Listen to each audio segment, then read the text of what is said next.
ونستغفره ونؤمن به ونتوكل عليه ونعوذ بالله من شرور أنفسنا ومن سيئات أعمالنا ومن يهده الله فلا مضل له ومن يضلله فلا هادي له ونشهد أن لا إله إلا الله وحده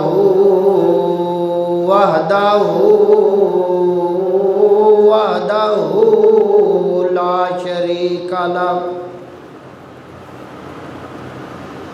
ونشهد أن سيدنا ومولانا وملجانا ومأوانا محمد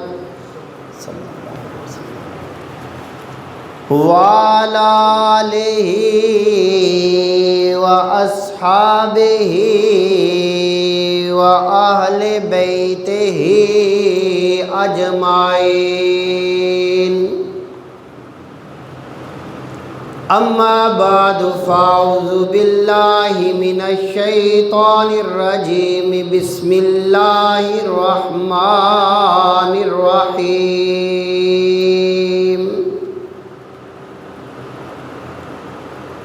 ألا إن أولياء الله لا خوف عليهم ولا هم يحزنون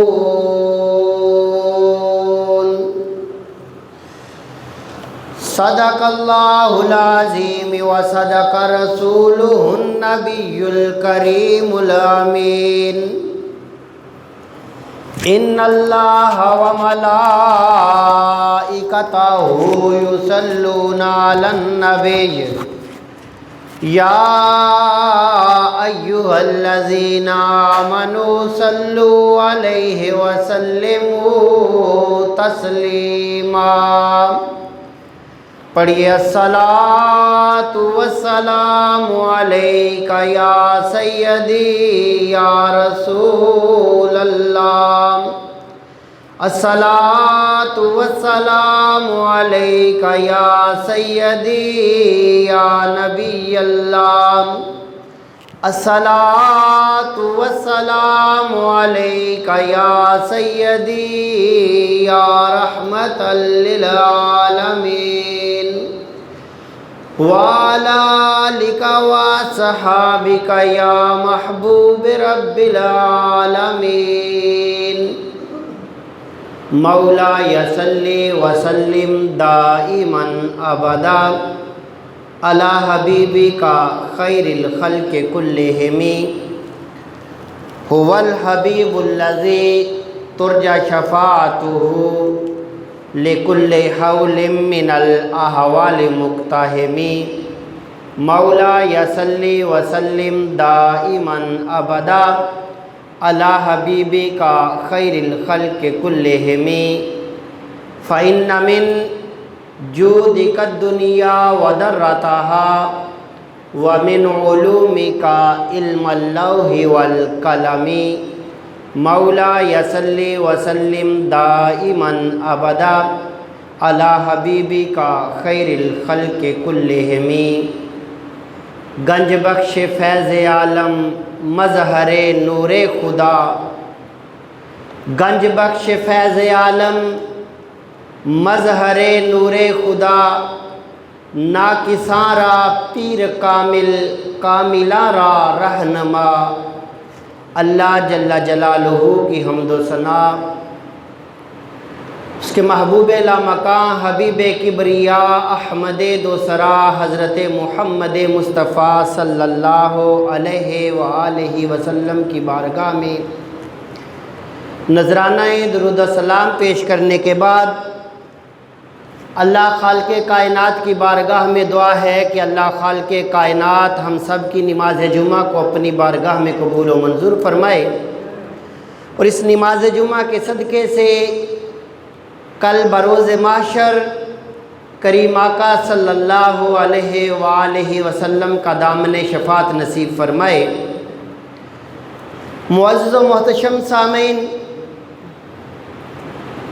جس طرح کہ آپ کو پتہ ہے گفتگو چل رہی تھی کہ اللہ کے ولیوں کے آستانوں پہ جانا، اور گفتگو ہو رہی تھی کہ حضرت زکریا علیہ السلام جب حضرت مریم سلام اللہ علیہا کے حجرہ کے پاس گئے، وہاں جا کر مختلف قسم کے پھل دیکھے، بے موسمی پھل دیکھے، تو سمجھ گئے کہ یہ جو عورت ہے کوئی عام عورت نہیں، یہ اللہ کی خاص بندی ہے، اور تعلیم امت کے لیے حضرت مریم سلام اللہ علیہا کے حجرہ کے پاس کھڑے ہو گئے اور اپنے رب کی بارگاہ میں ہاتھ اٹھائے اور اولاد کی دعا مانگی۔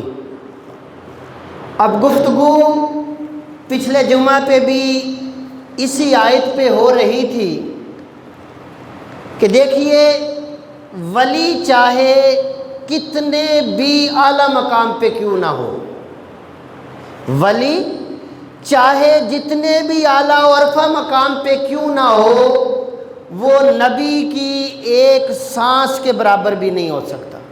یہ شان نبوت ہے، چاہے کوئی بھی نبی ہو۔ کریم آقا صلی اللہ علیہ وسلم کی شان تو وراء الورا ہے، تمام نبیوں کو نبوت کریم آقا کی نبوت کا صدقہ ملی۔ کوئی بھی نبی ہو، چاہے حضرت آدم علیہ السلام سے لے کے عیسیٰ علیہ السلام تک کوئی بھی نبی ہو، اس کی ایک سانس کے برابر بھی ولی نہیں ہو سکتا۔ لیکن پھر بھی حضرت زکریا علیہ السلام نے، قرآن شاہد ہے، مریم سلام اللہ علیہا کے حجرہ کے پاس کھڑے ہو کر دعا مانگی، اولاد نہیں تھی۔ ہنالک دعا زکریا ربا، حضرت زکریا علیہ السلام نے اپنے رب کی بارگاہ میں مریم سلام اللہ علیہ کے حجرہ کے پاس کھڑے ہو کر دعا مانگ کے بتایا کہ لوگو، جب رب کائنات تمہاری سن نہ رہا ہو، تمہاری دعا قبول نہ ہو رہی ہو، تو تم ولیوں کو ڈھونڈا کرو، ان کے پاس کھڑے ہو کر دعا کیا کرو۔ اور ولیوں کی طرف سفر کرنا یہ بھی نبیوں کی سنت ہے۔ یہ تو دعا مانگی حضرت زکریا علیہ السلام نے مریم سلام اللہ علیہ کے حجرہ کے پاس کھڑے ہو کر، اور اگلی بات یہ کہ ولیوں کے آستانے کی طرف سفر کرنا، ولیوں کے طرف جانا، یہ نبی کی سنت ہے۔ حضرت موسیٰ علیہ السلام، قرآن شاہد ہے، قرآن میں واقعہ موجود ہے کہ حضرت موسیٰ علیہ السلام حضرت خضر علیہ السلام کی طرف سفر کر کے گئے، اور تاریخ اور قرآن گواہ ہے کہ حضرت موسیٰ وقت کے نبی تھے، اور نبی بھی وہ تھے کہ جس کے ناز رب اٹھایا کرتا تھا۔ اتنے جلیل القدر پیغمبر اور اتنے اعلیٰ مرتبے کے رسول کہ کوہ طور پہ رب ہم کلام ہوتا تھا، لیکن پھر بھی نبی نے ایک ولی کے در کی طرف سفر کیا۔ حضرت خضر علیہ السلام، قرآن میں واقعہ موجود ہے کہ حضرت موسیٰ علیہ السلام نے اپنے ایک نوکر کو ساتھ لیا، یوشع بن نون کہتے ہیں اس کا نام تھا۔ جب اسے ساتھ لیا، کھانے کے لیے ایک مچھلی بنا لی۔ جو بات سمجھانا چاہتا ہوں کہ اللہ کے ولیوں کی طرف سفر کرنا سنت انبیاء ہے، اور پھر وہاں جا کے ہوتا کیا ہے آگے بات چلے گی۔ حضرت موسیٰ علیہ السلام نے اپنے خادم کو، اپنے نوکر کو ساتھ لیا، گھر سے راشن میں مچھلی پکا لی، اور نوکر سے کہا کہ ہم نے آج سفر پہ نکلنا ہے، ایک اللہ کے پیارے خضر سے ملاقات کرنی ہے۔ تو نوکر ساتھ چل پڑا۔ چلتے چلتے ایک مقام ہے مرج البحرین، قرآن نے اس مقام کو مرج البحرین، جہاں دو دریا ملتے ہیں، اس کا نام دیا۔ وہاں پہنچے تو جو مچھلی پکی ہوئی تھی، مچھلی پکی ہوئی ہے، تیار ہوئی ہے، وہ مچھلی زندہ ہو کے پانی میں چلی گئی۔ مرج البحرین، جس جگہ پہ دو دریا ملتے ہیں، وہاں پہ پکی ہوئی مچھلی زندہ ہوئی اور پانی میں چلی گئی۔ سفر پھر شروع ہو گیا۔ موسیٰ علیہ السلام تھوڑا آگے گئے، کھانے کی طلب محسوس ہوئی، بھوک لگی، تو اپنے اس رفیق سفر سے کہتے ہیں، اپنے ساتھی سے کہتے ہیں جسے موسیٰ علیہ السلام ساتھ لے کے چلے تھے کہ یار مجھے کھانے کی طلب محسوس ہو رہی ہے، وہ جو کھانے میں مچھلی بنائی تھی وہ لائیں، مل کے کھاتے ہیں۔ وہ جو مچھلی گھر سے پکا کے نکلے تھے وہ مچھلی لے آؤ، مل کے کھاتے ہیں۔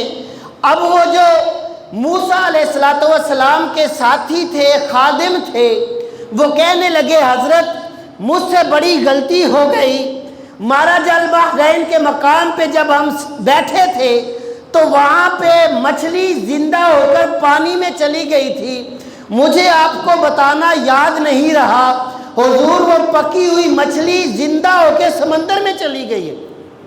موسیٰ علیہ السلام نے فرمایا کہ ہماری منزل وہی تھی، جس جگہ پہ پکی ہوئی مچھلی زندہ ہو گئی، یوں کہہ لیجئے کہ مردہ مچھلی میں جس جگہ پہ روح آ گئی وہی ہماری منزل ہے۔ اب مفسرین فرماتے ہیں کہ مچھلی تو انہوں نے اپنے ہاتھ سے پکائی تھی، پھر یہ معاملہ کیسے ہوا کہ ایک جگہ ایسی آئی جہاں پہ مچھلی زندہ ہو گئی؟ صوفیاء فرماتے ہیں وہ جگہ اللہ کے ولی کی ٹھہرنے کی جگہ تھی، اور مچھلی جب اللہ کے ولی کی جگہ پہ پہنچی تو زندہ ہو گئی۔ فرماتے ہیں لوگوں بالکل اسی طرح جس طرح پکی ہوئی مچھلی حضرت خضر علیہ السلام کے آستانے کے پاس جا کر زندہ ہو گئی، اسی طرح اگر کوئی مردہ دل، ایسا شخص جس کا دل گناہ کر کر کے مردہ ہو جائے، جس کا دل مردہ ہو جائے، وہ اللہ کے ولی کے قرب میں جا کر دعا مانگے تو وہ مردہ دل زندہ ہو جاتا ہے، بالکل اسی طرح جس طرح وہ مچھلی حضرت خضر علیہ السلام کے پاس جا کر زندہ ہو گئی تھی۔ حالانکہ وہاں پہ نہ کوئی حضرت موسیٰ علیہ السلام اور نہ ان کے رفیق سفر نے کوئی نوافل نہیں پڑھے، صرف ٹھہرے تھے۔ مچھلی زندہ کیوں ہوئی؟ مفسرین فرماتے ہیں، صوفیاء فرماتے ہیں لوگوں مچھلی کے زندہ ہونے کی وجہ یہ ہے کہ اس جگہ پہ اللہ کا ولی عبادت کیا کرتا تھا، اور اللہ کا ولی اس جگہ پہ سانس لیا کرتا تھا، اللہ کے ولی کے سانس کی خوشبو سے۔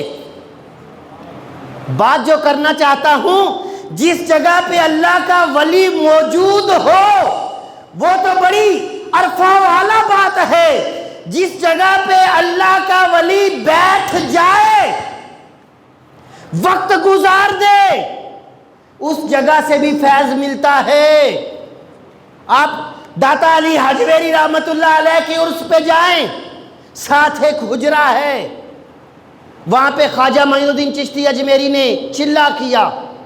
حالانکہ حضور داتا علی حجویری رحمت اللہ علیہ وصال کیے ہوئے تھے، دنیا سے پردہ کیے ہوئے تھے، جب وہاں پہ چلا کیا تو جاتے ہوئے ایک شعر پڑھا کہ لوگوں گنج بخش فیض عالم مظہر نور خدا، نا کی سارا پیر کامل کاملارا رہنما۔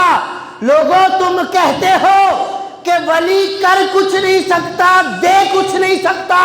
میں معین الدین چشتی اجمیری رحمت اللہ علیہ کہتا ہوں، گنج بخش فیض عالم۔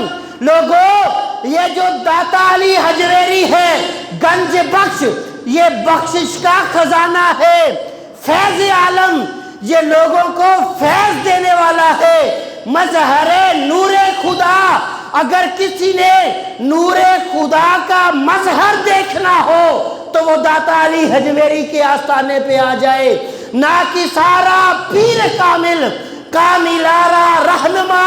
لوگوں جس کو دنیا میں کوئی پیر کامل نہ ملتا ہو، جو اللہ کے ولی کے تلاش میں ہو اور اسے ولی نہ ملے، وہ داتا علی حجویری کے آستانے پہ آ جائے۔ نہ کہ سارا پیر کامل، کاملارا رہنما، یہ ایسا رہنما ہے کہ جس سے رہنماؤں نے بھی ہدایت پائی، جس سے رہنماؤں نے بھی ہدایت پائی۔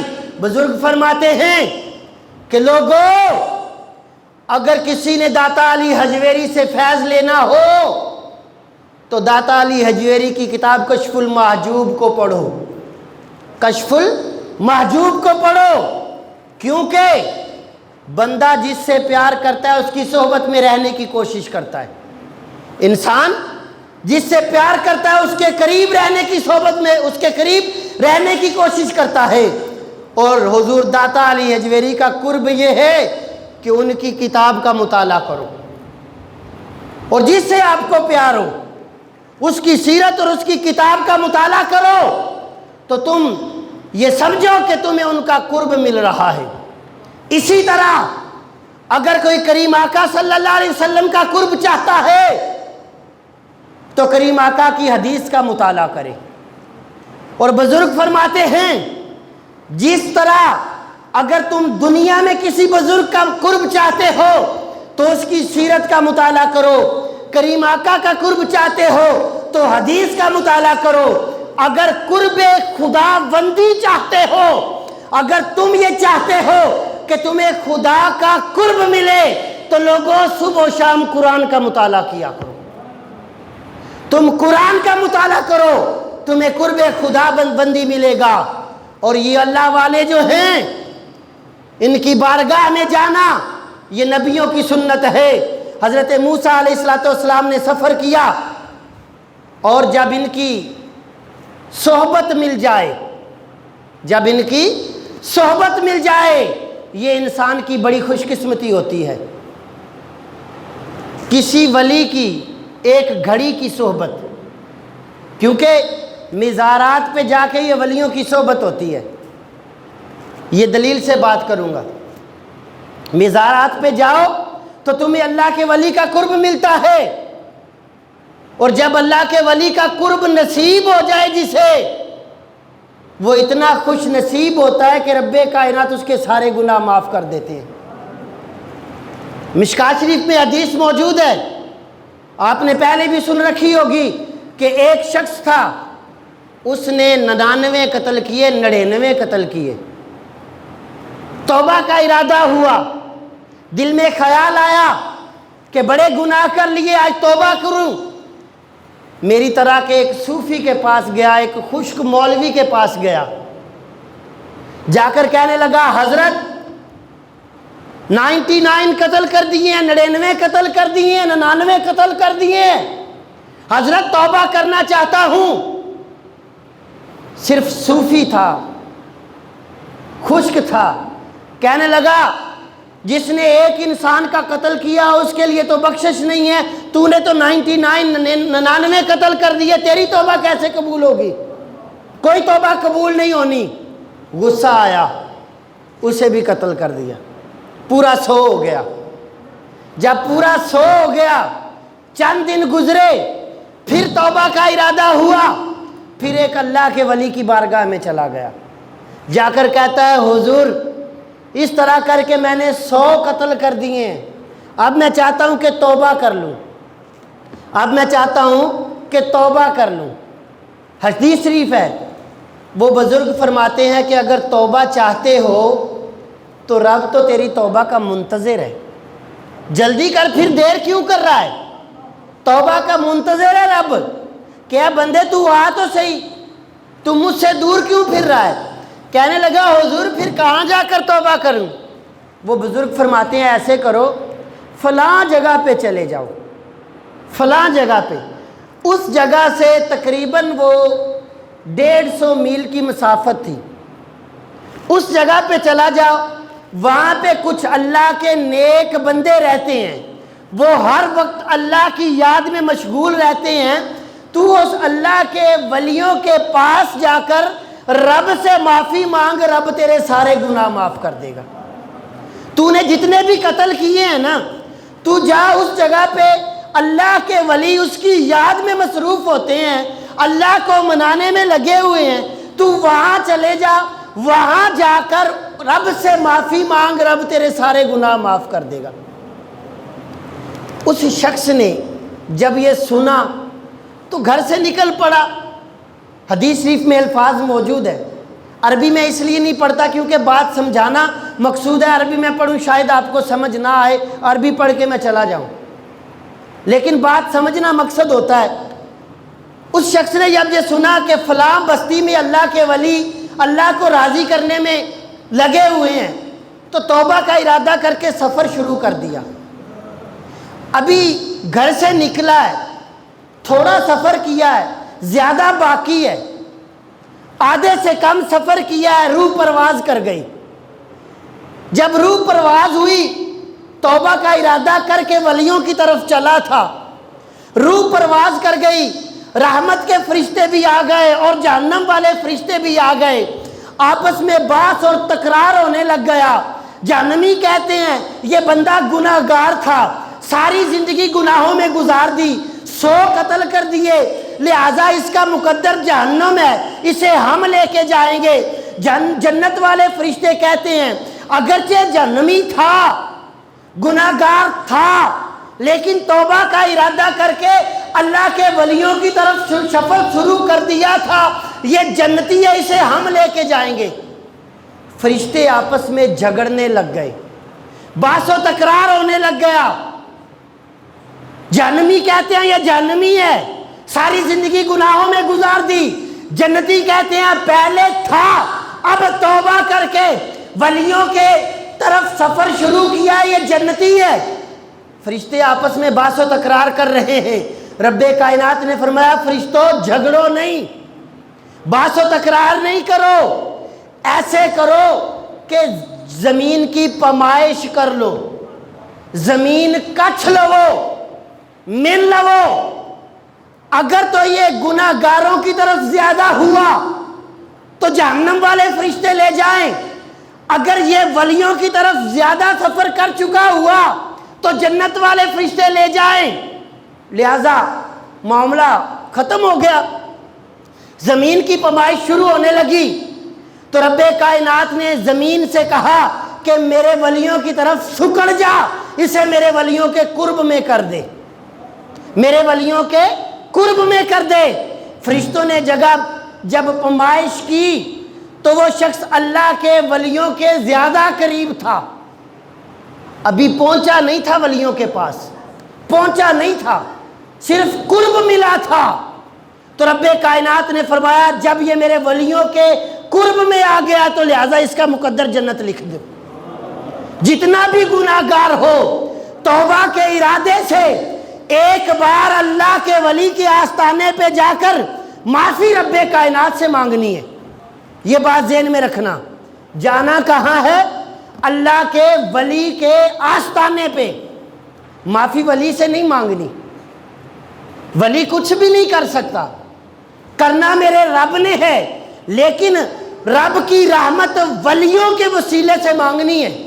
یہ جو عقیدہ اہل سنت ہے، وہاں جا کر کہا جاتا ہے بابا جی دیو، کوئی پیر فقیر حتیٰ کہ نبی بھی، نبی سے بڑھ کر کائنات میں کوئی ہستی نہیں، کوئی بھی ہستی ذاتی طور پر تمہیں کچھ نہیں دے سکتی، دینے والی ذات خدا کی ہے، لیکن وہ دیتی اپنے پیاروں کا وسیلہ ہے، وہ دیتی اپنے پیاروں کا وسیلہ ہے۔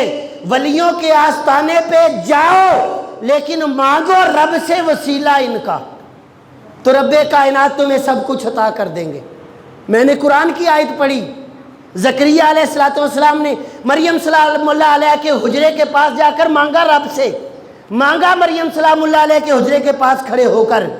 تو یہ جو ولیوں کی نسبت ہے نا، یہ گناہ گار بندے کو جنتی بنا دیتی ہے، جتنا بھی گناہ گار ہو، انسان تو انسان ہے۔ قرآن میں واقعہ موجود ہے کہ اگر ایک کتا جس کا داخلہ جنت میں حرام ہے، کتا جنت میں داخل نہیں ہو سکتا، ساری مخلوق فنا ہو جائے گی، صرف جنت اور جہنم انسان کا مقدر ہے، اس سے حساب لے کے اسے ہی جنت میں داخل کیا جائے گا، اس سے حساب لے کے اسے ہی جہنم میں داخل کیا جائے گا، باقی مخلوق کو ختم کر دیا جائے گا۔ لیکن ایک کتا اگر اللہ کے پیاروں کی صحبت اختیار کر لے، وہ شیخ سعدی فرماتے ہیں، لوگوں یک زمانہ صحبت با اولیاء، اولیاء کی صحبت میں ایک لمحہ گزارا ہوا 1000 سال کی عبادت سے بہتر ہے۔ اور اگر ایک کتا ولیوں کی صحبت اختیار کر لے، قرآن شاہد ہے، اصحاب کہف کا کتا اصحاب کہف کے ساتھ نکلا، صحابہ نے جب دیکھا کہ کتا ہمارے ساتھ آ رہا ہے، کتے کی فطرت ہوتی ہے بھونکنا، کیونکہ وہ ایک ظالم و جابر بادشاہ کے خوف سے گھر سے نکلے تھے، وہ ایسا بادشاہ تھا کہ وہ لوگوں کو زبردستی گمراہ کیا کرتا تھا، کافر کیا کرتا تھا، زبردستی لوگوں پہ ظلم کیا کرتا تھا، وہ اللہ کے ولی تھے۔ اس خوف سے بستی چھوڑ دی کہ کہیں ہم رب کائنات کی عبادت سے غافل نہ ہو جائیں۔ جب بستی سے نکلے ساتھ ایک کتا بھی چل پڑا، غار میں پہنچے، بڑی کوشش کی کہ کتا چلا جائے، یہ بھونکے گا پتہ چل جائے گا۔ اب وہاں پہ جا کر غار میں چھپ گئے۔ مختلف روایات ہیں، کوئی کہتا ہے کہ 100 سال بعد ان کی آنکھ کھلی، کوئی کچھ کہتا ہے، کوئی کچھ کہتا ہے۔ المختصر کہ جب آنکھ کھلی تو ایک نسل گزر چکی تھی، ایک نسل گزر چکی تھی۔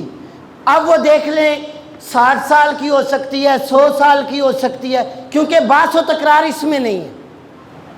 سکہ اور کرنسی بدل چکی تھی اس ملک کی۔ آنکھ کھلی، اللہ کے ولی اٹھے تو وہ کتا بھی ساتھ اٹھا، وہ کتا بھی ساتھ اٹھا۔ قرآن کہتا ہے کہ وہ جو کتا میرے ولیوں کے ساتھ غار میں بیٹھا رہا۔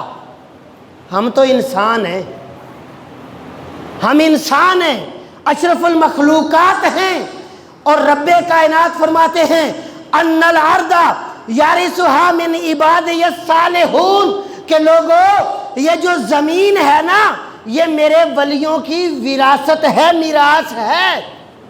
ان الارض یارثھا من عبادی الصالحون، یہ میرے ولیوں کی میراث ہے، وراثت ہے، وہ جیسے چاہیں جس طرح چاہیں کر دیں، یہ ان کی مرضی ہے، یہ ان کی میراث ہے۔ روایت کشف المحجوب میں ہے کہ جب میرے داتا علی حجویری رحمۃ اللہ علیہ لاہور تشریف لائے نا، بالکل یہی جگہ جس جگہ پہ داتا صاحب کا میزار ہے، اس جگہ پر آ کر جب بیٹھے تو یہی مسجد جو داتا صاحب کی مسجد ہے، یہ داتا صاحب نے آتے ہی سب سے پہلے بنائی۔ یہ بزرگوں کی تعلیم ہے کہ اگر فقیری کا دعویٰ کرنا ہے تو ساتھ مسجد بھی آباد کرنی ہے۔ پھر تیرا فقر ہے، اگر تیرا فقر ہے تو مسجد سے دور ہے، پھر گمراہی ہے، فقر نہیں ہے۔ آپ دیکھ لیں، داتا علی حجویری کا مزار دیکھیں، ساتھ مسجد آباد ہوگی۔ بابا فرید الدین مسعود گنج شکر کا مزار دیکھیں، ساتھ مسجد آباد ہوگی۔ خواجہ معین الدین چشتی اجمیری کا مزار دیکھیں، ساتھ مسجد آباد ہوگی۔ جتنے بھی بزرگان دین کے مزارات پہ جاؤ، تمہیں ساتھ مسجد ملے گی۔ یہ اشارہ اس طرف ہے کہ لوگوں اگر ولایت ملتی ہے تو اسی مسجد کے مصلی سے ملتی ہے۔ جو ولی مصلی سے دور ہو وہ ولی نہیں ہو سکتا۔ جو ولی مسجد سے دور ہو وہ ولی نہیں ہو سکتا، لوگوں کو دھوکہ تو دے سکتا ہے۔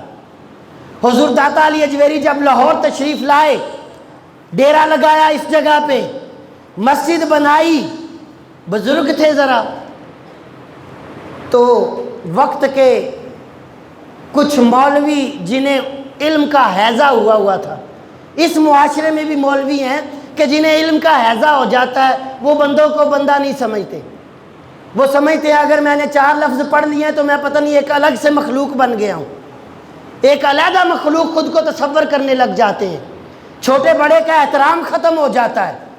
علم یہ نہیں ہے کہ اگر تیرے پاس آیا تو تیرے اندر تکبر ہو، علم یہ ہے کہ اگر تو عالم بنا ہے تو تیرے اندر عاجزی آئے، انکساری آئے۔ اگر تیرے پاس کوئی آتا ہے تو وہ جا کر تیری تعریف کرے کہ میں فلاں عالم دین سے مل کے آیا ہوں۔ لوگوں اگر کسی نے رسول اللہ صلی اللہ علیہ وسلم کی سیرت کا کوئی پیکر دیکھنا ہو تو اس کے پاس جاؤ، تو وہ ان بزرگوں کی زندگیاں ہیں۔ جب مسجد بنا لی، تھوڑا سا محراب ٹیڑھا ہو گیا، تھوڑا سا، وقت کے مولوی آ گئے، ہر چیز پہ شرک کا فتویٰ لگانے والے آ گئے، بابا جی مسجد کا محراب جو ہے سیدھا نہیں ہے قبلے کی طرف۔ کہنے لگے بیٹا بڑا سیدھا ہے۔ بابا جی محراب سیدھا نہیں ہے، اسے شہید کر کے دوبارہ بناؤ۔ بابا جی فرماتے ہیں ذرا اپنی تحقیق کر لو، کیا یہ قبلہ کی طرف سیدھا ہے یا نہیں ہے، پھر میں آپ کو بتاؤں گا یہ سیدھا ہے یا نہیں ہے۔ یہ حضور داتا علی حجویری رحمۃ اللہ علیہ، بحث و تکرار شروع ہو گیا۔ حضور داتا علی حجویری فرماتے ہیں اچھا ایسے کرو، سارے جاؤ اور جا کر وضو کر کے آؤ۔ سب علماء کو بھیجا، وضو کروایا، فرمایا اچھا ایسے ہے کہ اب آپ نے میرے پیچھے نوافل پڑھنے ہیں، نوافل پڑھنے کے بعد فیصلہ ہوگا کہ محراب سیدھا ہے یا ٹیڑھا ہے۔ سب کو وضو کروایا، مصلی پہ کھڑے ہوئے، پیچھے صف بنوا لی۔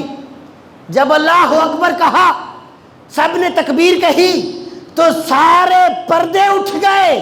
داتا علی اجویری کا مزار ہے اور بالکل سامنے کعبہ ہے، بالکل سامنے۔ تمنا درد دل کی ہو تو کر خدمت فقیروں کے ہی، نہیں ملتا یہ گوہر بادشاہوں کے خزینوں سے۔ اگر ولایت و علم چاہتے ہو تو ان ولیوں کے لڑ لگنا پڑے گا۔ جب اللہ اکبر کہا، سب نے اپنی آنکھوں سے قبلہ دیکھ لیا، سلام پھیرا، فرمایا بیلیو اب بتاؤ قبلہ سیدھا ہے یا ٹیڑھا ہے؟ قبلہ سیدھا ہے یا ٹیڑھا ہے؟ قرآن کہتا ہے لوگوں ان الارض یارثها من عبادی الصالحون، کہ یہ جو زمین ہے یہ اللہ کے ولیوں کی میراث ہے، وراثت ہے۔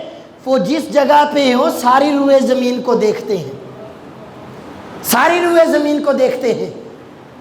تو اللہ کے ولیوں کے پاس سفر کرنا چاہیے۔ حضرت موسیٰ علیہ السلام نے سفر کیا خضر علیہ السلام کے پاس، اور داتا علی حجویری رحمۃ اللہ علیہ کی بارگاہ میں نے پہلے بات کی کہ اگر سیرت مصطفیٰ دیکھنی ہو نا، علم کے ساتھ ولایت کا امتیاز دیکھنا ہو تو اللہ والوں کی زندگی کا مطالعہ کرو۔ جب لاہور تشریف لائے نا، یہ بھاٹی دروازہ بڑا مشہور دروازہ ہے۔ یہ اصل میں یہاں ایک بھٹی قبیلہ رہا کرتا تھا، بھٹی قبیلہ۔ لاہور میں اپنے اپنے دروازے ہوتے تھے، ہر قبیلے نے اپنے نام کا ایک دروازہ بنایا ہوا تھا۔ اس دروازے کا نام اصل میں بھٹی قبیلہ، اس سے چلتا چلتا بھاٹی دروازہ آ گیا۔ جب داتا علی حجویری اس جگہ پہ تشریف لائے، عقیدت مند ہوتے ہیں، عقیدت مندوں نے جب یہ دیکھا کہ ہمارے پیر صاحب یہاں تشریف لے آئے ہیں تو ہم اس دروازے کا نام چینج کر دیتے ہیں، بھاٹی دروازہ چینج کر کے حجویری دروازہ رکھ دیتے ہیں، داتا علی حجویری کی نسبت سے۔ جب یہ دروازے کا نام تبدیل کر دیا داتا علی اجویری کے ماننے والوں نے، تو اس وقت کا جو مہاراجا تھا، یہاں راجا رہا کرتا تھا، اس کے پاس یہ بات پہنچی کہ بھٹیوں نے احتجاج کیا ہے، بھاٹی دروازے کا جو ہے نا وہ نام چینج کر کے اجویری دروازہ رکھ دیا ہے۔ کلمہ نہیں پڑھا تھا انہوں نے، اپنے قبیلے کو لے کر داتا علی اجویری کے پاس آ گئے۔ ظہر کی نماز کا وقت تھا، حضور داتا علی اجویری رحمۃ اللہ علیہ نے نماز ظہر کروائی۔ یہ میں ایک ولی کی شان بیان کر رہا ہوں، اور امام بھی ہیں۔ ہمارے ہاں کنسیپٹ یہ ہوتا ہے کہ ولیوں اور مولویوں کا جوڑ ہی نہیں، بلکہ کچھ صوفی بھی کہتے ہیں کہ جی انہاں مولویاں دی لین ہو رہے، ساڈی لین ہو رہے۔ خدا کی قسم، جو بھی ولی اس مسلح رسالت اور شریعت محمدیہ سے ہٹ کر ولی ہونے کا دعویٰ کرے وہ گمراہ ہے، وہ گمراہ ہے۔ حضور داتا علی اجویری نے ظہر کی نماز پڑھائی تو وہ جو راجا تھا اپنے قبیلے کو لے کر حضور داتا علی اجویری کے پاس آیا، کہنے لگا جی آپ کے عقیدت مندوں نے ہمارے دروازے کا نام بھاٹی دروازہ چینج کر کے اجویری دروازہ رکھا ہے، حالانکہ دروازہ ہم نے لگایا ہے، صدیاں ہو گئی ہمیں یہاں رہتے ہوئے، انہوں نے کس سے پوچھ کے دروازے کا نام تبدیل کیا ہے؟ حضور داتا علی اجویری اپنے مریدین سے مخاطب ہوئے کہ بچوں اگر کچھ کرنا چاہتے ہو نا تو دروازوں کے نام نہ چینج کرو، بلکہ لوگوں کے دل چینج کرو۔ تم لوگوں کے دل چینج کرو گے تو لوگ آٹومیٹکلی تمہیں اس نام سے پکارنے لگ جائیں گے۔ فرمایا اس دروازے کا نام علی اجویری دروازہ نہیں ہوگا، بھاٹی دروازہ ہوگا۔ وہ بادشاہ کو تو بتایا گیا تھا کہ وہ بزرگ جو ہیں وہ بڑے جلالی ہیں، وہ یہ کر دیتے ہیں وہ کر دیتے ہیں۔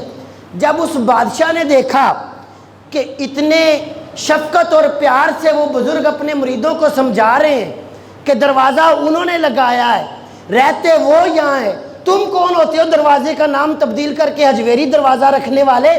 یہ دروازہ ان کا بھاٹی دروازہ ہی رہے گا۔ وہ جو مہاراجا تھا بڑا پریشان ہوا کہ مجھے تو بابا جی کا تعارف بڑا عجیب کروایا گیا تھا کہ وہ جو جاتا ہے اسے نظر سے یہ کر دیتے ہیں وہ کر دیتے ہیں۔ یار بابا اتنا اعلیٰ ظرف، اتنا اچھا بابا کہ اس نے ہمیں کہنے کے بجائے اپنے ہی مریدوں سے کہا۔ یہ تعلیم ہے اور یہ علم ہے کریم آقا صلی اللہ علیہ وسلم کا۔ جب تیرے پاس علم ہو تو تیرے اندر عاجزی بھی آنی چاہیے، انکساری بھی آنی چاہیے۔ جب یہ انکساری آ جائے گی سمجھ لینا تجھے ولایت مل گئی ہے۔ اگر لوگ تیرے علم کی ڈر کی وجہ سے تیری عزت کریں تو وہ تیری عزت نہیں ہے، گمراہی ہے، جہالت ہے۔ لوگ تیرے اخلاق کی وجہ سے، تیرے کردار کی وجہ سے تیری عزت کریں تو پھر سمجھنا تیرے علم کی معراج ہے۔ جب حضور داتا علی اجویری کا یہ فیصلہ سن کر وہ مہاراجا گھر چلا گیا، ساری رات سوچتا رہا کہ یار یہ کیسا مذہب ہے، یہ کیسا دین ہے جس کے ماننے والے اتنے اعلیٰ ظرف ہیں کہ دوسری بات بھی نہیں کی۔ ہم تو بڑا ذہن بنا کے گئے تھے آج یہ کر دیں گے وہ کر دیں گے، داتا علی اجویری نے تو آگے سے کوئی دوسری بات ہی نہیں کہی۔ ساری رات سوچتے رہے، جب صبح ہوئی تو اپنے قبیلے سے کہنے لگے لوگو تمہارا مجھے نہیں پتا، تمہاری سوچ کا مجھے نہیں پتا، لیکن کل کے بابے کے فیصلے نے میری تقدیر بدل دی ہے۔ لوگوں میں تو اس بابے کا کلمہ پڑھ کے مسلمان ہونے لگا ہوں، وہ جس دین کو بابا مانتا ہے میں اس دین کو مان کر مسلمان ہونے لگا ہوں، تمہارا نہیں پتا۔ فجر کی نماز کا وقت تھا تو وہ مہاراجا اپنے پورے قبیلے کو لے کر بابا کی بارگاہ میں آ گیا، حضور داتا علی اجویری کی کچہری میں آ گیا۔ حضور داتا علی اجویری کے ہاتھ پہ کلمہ پڑا، مسلمان ہو گئے۔ پھر بھی حضور داتا علی اجویری اپنے ماننے والوں سے مخاطب ہوئے، لوگو اگر کچھ کرنا چاہتے ہو تو لوگوں کے دل بدلو، دروازوں کے نام نہ بدلو۔ دروازوں کے نام بدلنے سے کچھ نہیں ہوتا، اپنا کردار اور لوگوں کے دل بدلنے سے لوگوں کے دل بدلتے ہیں۔ یہ ہے اللہ والوں کی تعلیم۔ دعا ہے کہ اللہ خالق کائنات ہمیں ان ولیوں کی تعلیم سمجھنے کی توفیق عنایت فرمائے۔ اب جن ساتھیوں نے سنتے پڑھنی ہے وہ سنتے پڑھ لیں، انشاءاللہ اگلے جمعہ پہ بھی یہی گفتگو چلے گی۔ وما علیہ الا البلاغ۔